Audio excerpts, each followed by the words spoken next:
Have you ever walked into a coffee shop and suddenly forgot the words you needed to order? Today, we're going to help you feel confident in that situation. Because ordering a drink in English is not just about coffee.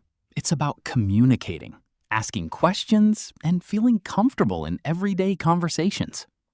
Hello, everyone, and welcome back to Daily English Podcast, where learning English is simple, practical, and enjoyable.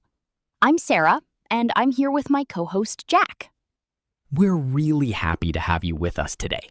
Every time you press play and practice English, you're taking another step toward your goal.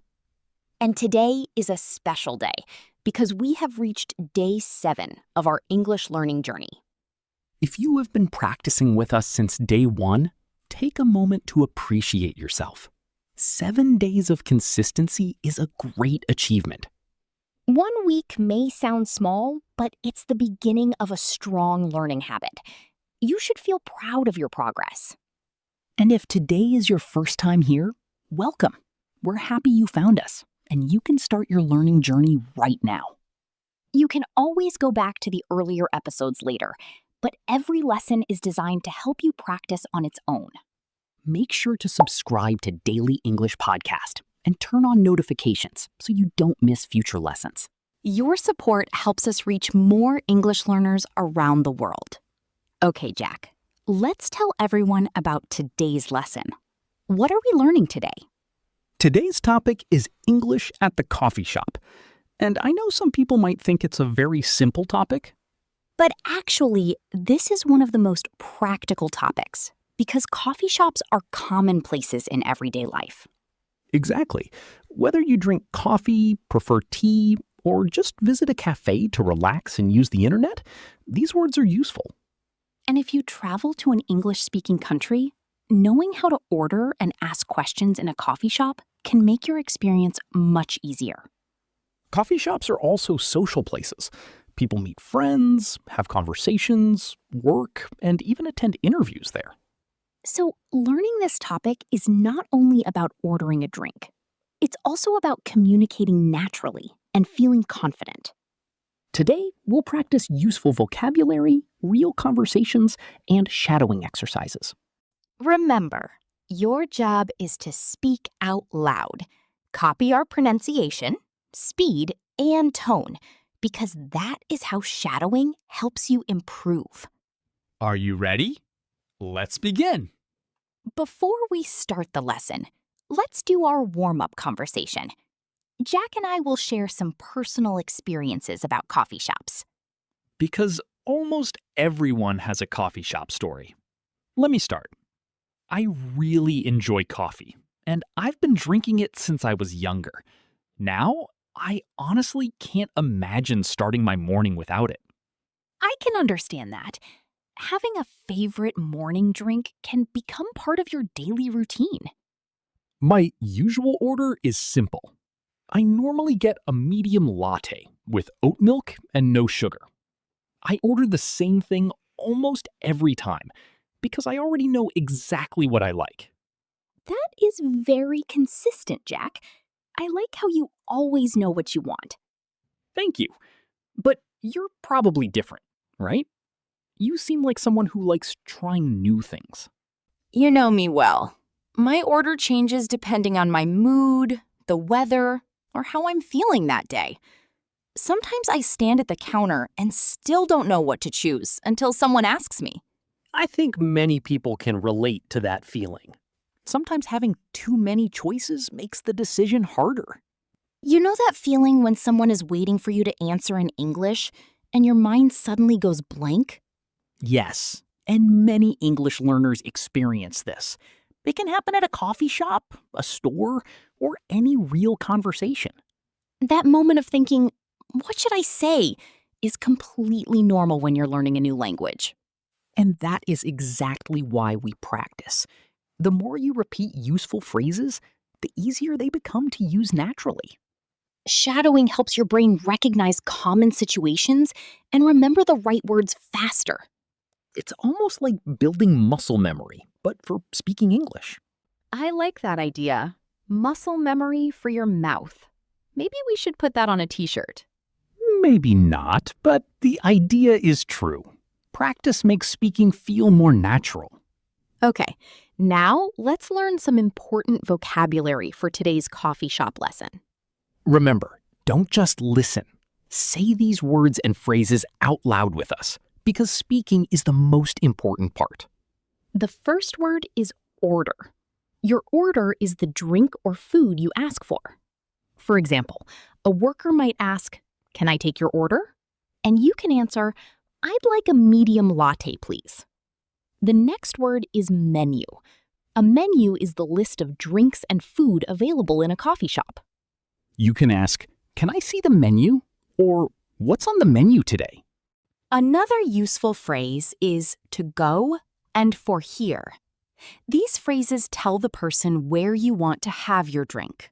If you say to go, it means you want to take your drink with you. If you say for here, it means you will stay and drink it there. In British English, you may also hear the word takeaway, with the same meaning as to go. English has many different words for the same idea, and that makes learning interesting. Next word is size. This tells people how big your drink should be. Common sizes are small, medium, and large. Some coffee shops may use different names, but the idea is the same. Now let's talk about caffeine and decaf. Caffeine is the part of coffee that helps many people feel more awake. Decaf means the caffeine has been removed. So if someone asks, "Would you like regular or decaf?" Regular has caffeine, and decaf has little or no caffeine. The next word is roast. Roast describes how coffee beans are prepared before making coffee. A light roast usually has a lighter flavor, while a dark roast often has a stronger taste. Medium roast is between light and dark. You don't need to be a coffee expert, but this word can help you understand a menu. And our final vocabulary word is barista. A barista is the person who prepares coffee drinks, like lattes, cappuccinos, and espresso. The word comes from Italian, but people use it in coffee shops around the world. And when a barista creates beautiful designs on your coffee foam, it always makes the drink feel special. Yes, latte art, like little hearts or flowers, can make people smile before they even take the first sip. Okay, now it's time for shadowing practice. Repeat after us and copy the pronunciation. Can I take your order? Can I take your order? I'd like a medium latte, please. I'd like a medium latte, please. Is that to go or for here? Is that to go or for here? Could I see the menu, please? Could I see the menu, please? Great job. And remember, if you said those phrases out loud, your brain is already creating stronger connections. Every repetition helps you improve. Now it's time for the main part of today's lesson. We are going to practice 4 different coffee shop conversations. Some dialogues will be between a customer and a barista, and some will be between friends meeting at a coffee shop. Each dialogue will happen twice. First, just listen carefully. Then, shadow your chosen speaker and copy the rhythm, pauses, and emotions.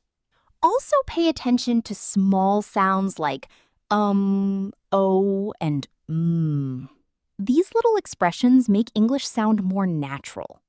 Many textbooks don't teach these small details, but real conversations use them all the time.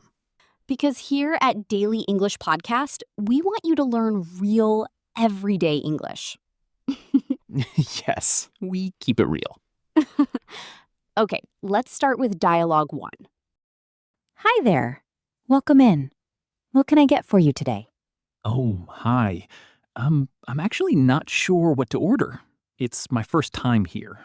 Could I look at the menu for a moment? Of course. Take your time. We have coffee drinks, teas, smoothies, and some fresh pastries. Oh, wow. That sounds great. What is popular here? What do most people usually order? Our most popular drink is the caramel latte. It's made with espresso, steamed milk, and a little caramel syrup on top. It's sweet, but not too sweet, and many customers really enjoy it. That sounds delicious. I'll try that. Can I get a medium size, please? Of course. Would you like that to go or for here? For here, please. I'm gonna sit and work for a while. Perfect. Can I get your name for the order? It's Jack. Jack. Great, Jack. Your caramel latte will be ready in a few minutes. Enjoy. Thank you so much. Beautiful. Did you shadow that dialogue? Now, let's look at an important part of that conversation.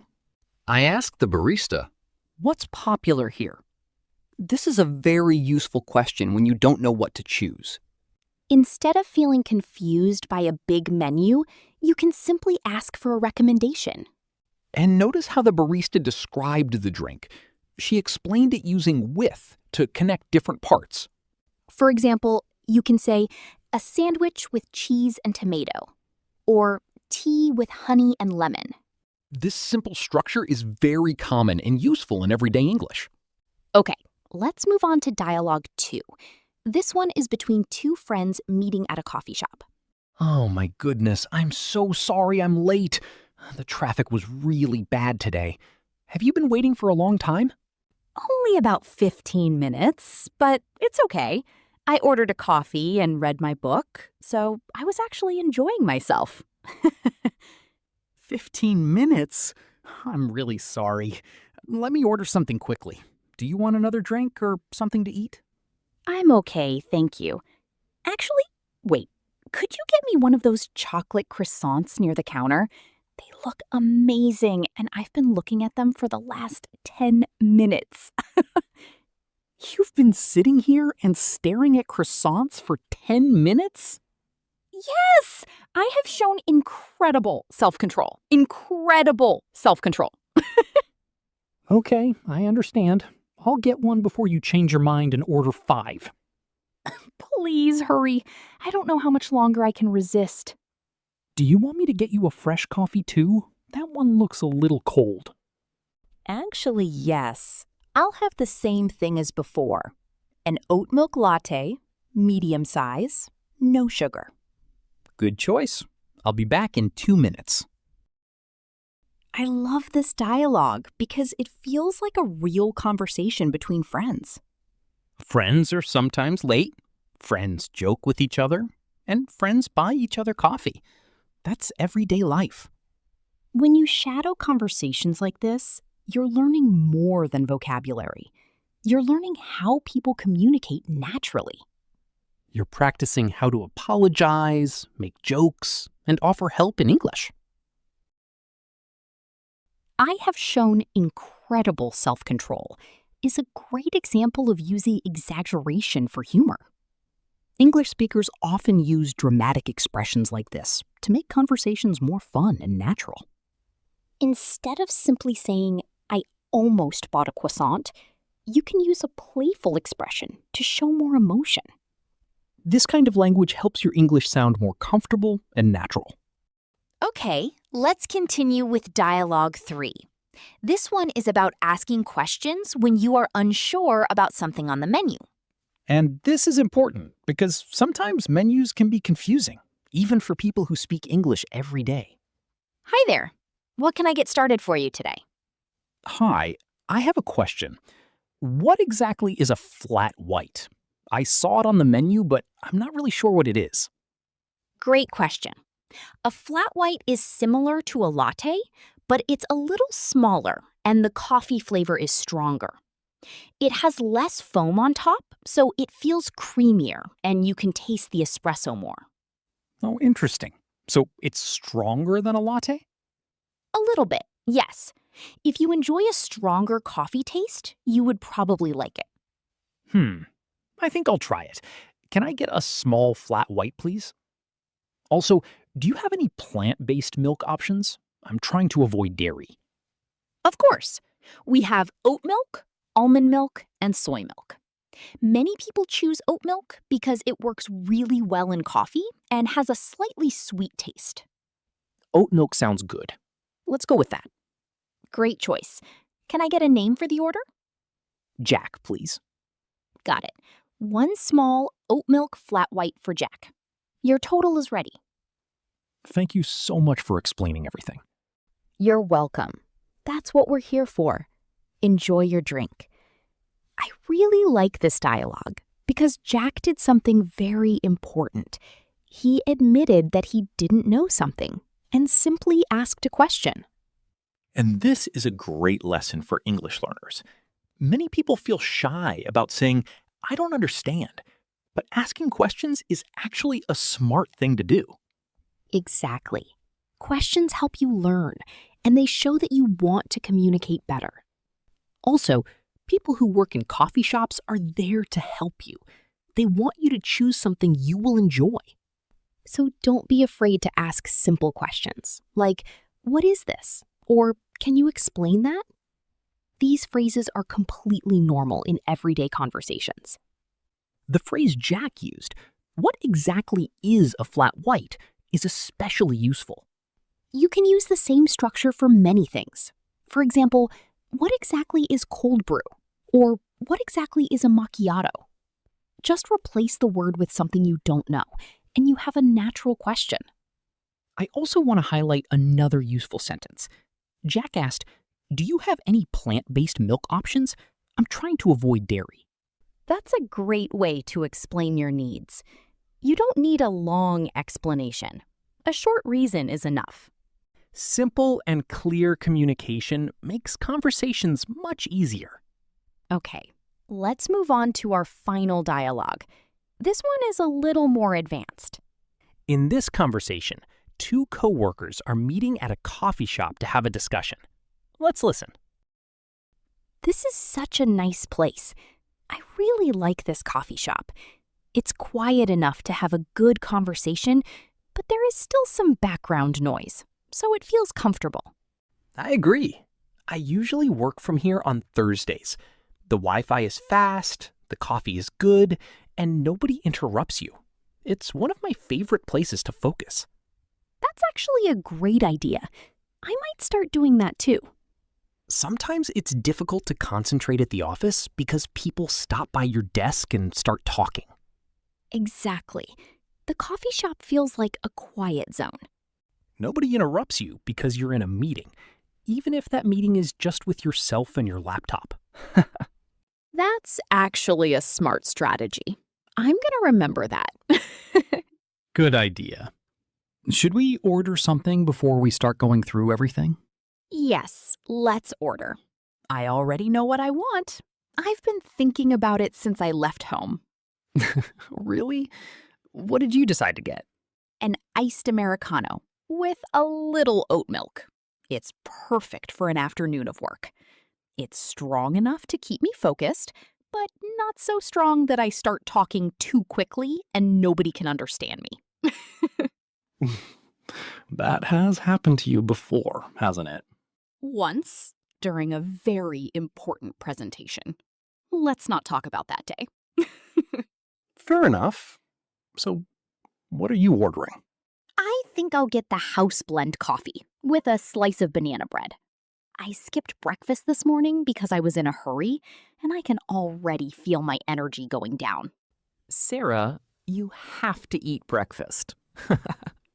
I know, but the banana bread has banana in it, so technically it counts as breakfast. That is definitely not how nutrition works. But okay, let's order before we start our meeting. I love this dialogue because it feels like a real conversation between people who are comfortable with each other.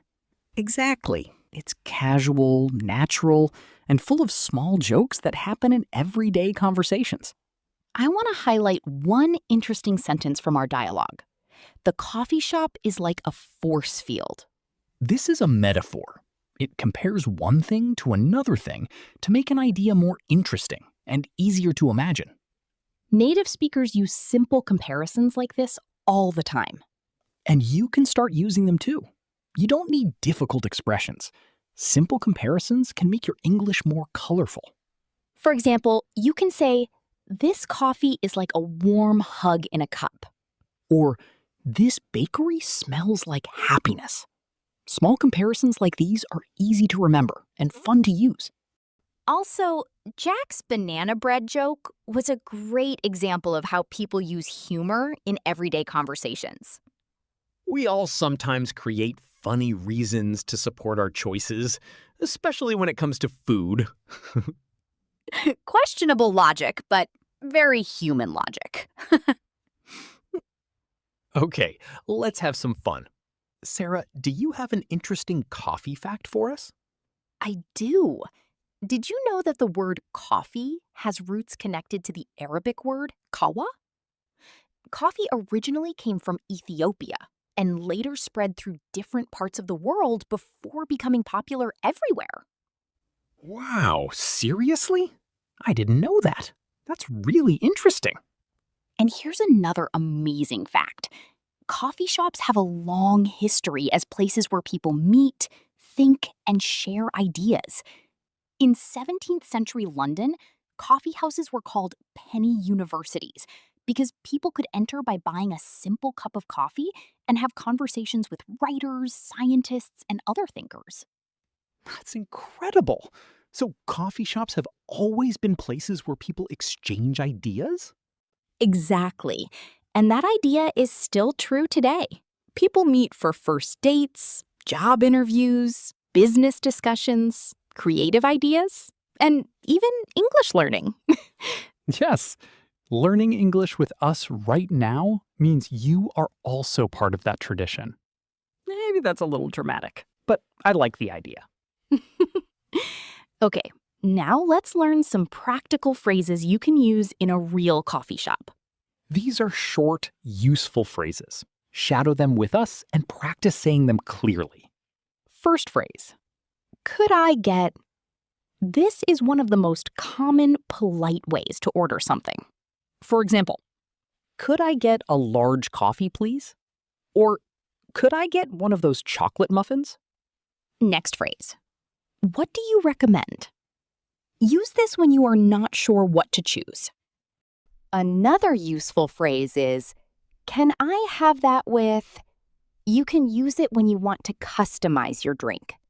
For example, can I have that with oat milk? Or can I have that with almond milk? Another simple phrase is, how much is that? This is a very common way to ask about the price. If you pay with cash and don't want the extra coins back, you can say, keep the change. And finally, don't forget the power of a compliment. You can say, this is delicious, thank you. A small compliment can make someone's day, and it's also a great way to practice natural English. Okay, it's time for our shadowing round. Repeat after us clearly. Could I get a large latte, please? Could I get a large latte, please? What do you recommend? What do you recommend? Can I have that with oat milk? Can I have that with oat milk? How much is that? How much is that? This is absolutely delicious. Thank you so much. This is absolutely delicious. Thank you so much. Great job! You are now ready to enter an English-speaking coffee shop and handle a conversation with confidence. You can ask questions, order your drink, and communicate clearly. You've got this. Now it's time for your speaking challenge. I want you to practice this out loud. Imagine you walk into a coffee shop and the barista says, "Hi, what can I get for you today?" Answer that question out loud. Imagine you are really placing your order. Now the barista asks, "Is that to go or for here?" Answer that too. Finally, imagine you taste your drink and you love it. What would you say to the barista? If you answered all three questions, you just completed a mini real-life speaking practice. And that is the whole purpose of this challenge. we don't just learn words, we practice using English in real situations. Here is your homework for today. Go to the comments and write your full coffee order in English. Tell us what drink you would order, what size you want, what type of milk you prefer, and whether it is for here or to go. We read your comments and we love seeing your answers. Your comments make this community feel alive. It feels like we are all sitting in one big coffee shop, practicing English together from different places around the world. And that is one of our favorite parts of Daily English Podcast. All right, day 7 is complete. You showed up, practiced, shadowed, and finished another lesson. Every day you continue this journey, you are building a stronger English habit. Tomorrow is day 8, and we have another useful topic waiting for you. We won't spoil it yet, but it is something most people experience every week. So subscribe if you haven't already, set your reminder, and join us again tomorrow. Take care of yourself, keep practicing, and remember that progress happens step by step. Even when you cannot see the improvement immediately, your practice is working. Trust the process and keep going. You are doing great. We'll see you tomorrow. Bye, everyone. Bye, everyone.